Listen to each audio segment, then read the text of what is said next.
ہنسی کی وہ انتہا چاہتی ہوں کہ وہ میرے سامنے ہو اور مجھے اس کے ہونے سے کوئی فرق نہ پڑے۔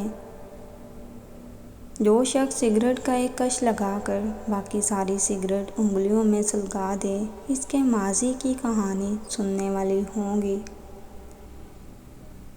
ہاں، میں بدل گئی ہوں، میرے تعلقات کے دروازے بند ہیں اور اب میں کسی کو بھی اپنی زندگی میں داخل ہونے کی اجازت نہیں دیتی ہوں۔ مختصر یہ کہ میں پھر کبھی اپنے دل کو خطرے میں نہیں ڈال سکتی۔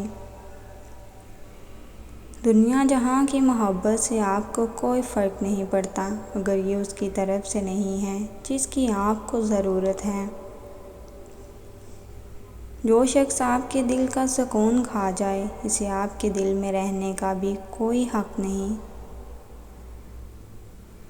میں وہ لڑکی ہوں جو ہر رشتے کو کھونے کے ڈر سے اس کے مطابق ڈھلنے کی کوشش کرتی ہوں اور بری طرح رونتی جاتی ہوں۔ پتہ ہے ہم جیسوں کو کیا چاہیے ہوتا ہے، ایک بے تحاشا سننے والے دو کان جو ہماری وہ باتیں بھی سنیں جو ہم کسی سے کہتے نہیں، چپ رہتے ہیں۔ سب سے بڑا خسارہ تو یہ ہے کہ اس جنت میں ہماری کوئی جگہ نہ ہو جس کی وسعت زمینوں اور آسمانوں سے بھی زیادہ ہے۔ یقین رکھو میری محبت کا، جو دو گے ایمانداری سے سب واپس لوٹاؤں گی۔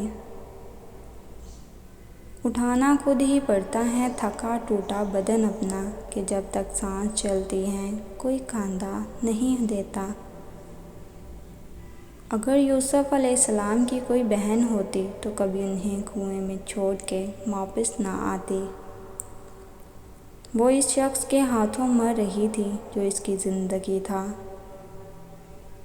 اور کچھ بدبختوں کو کبھی محبتیں نہیں ملتی، افسوس میرا شمار بھی ایسے لوگوں میں ہوتا ہے۔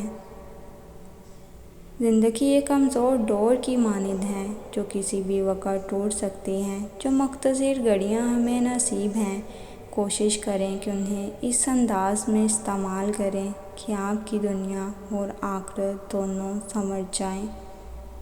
آپ کی ماں کو 9 مہینے لگے آپ کا دل بنانے میں، سو کسی کو اتنا حق نہ دے کہ وہ 9 سیکنڈ لگائے دل توڑنے میں۔ میرے لیے خوش رہنا اہم نہیں ہے، خوش میں صرف ایک ہی شخص کے ساتھ رہ سکتی تھی اور اس کے لیے میں مر چکی ہوں۔ اگر مرد کی محبت پہلے جیسی نہیں رہی تو اس کا مطلب ہے کہ اس کا آپ سے دل بڑھ گیا ہے۔ آپ زیادہ چپکو نہ بنیں۔ جو مرد عورت کو عزت دیتا ہے، اس کی تربیت ایک ماں نے کی ہوتی ہے۔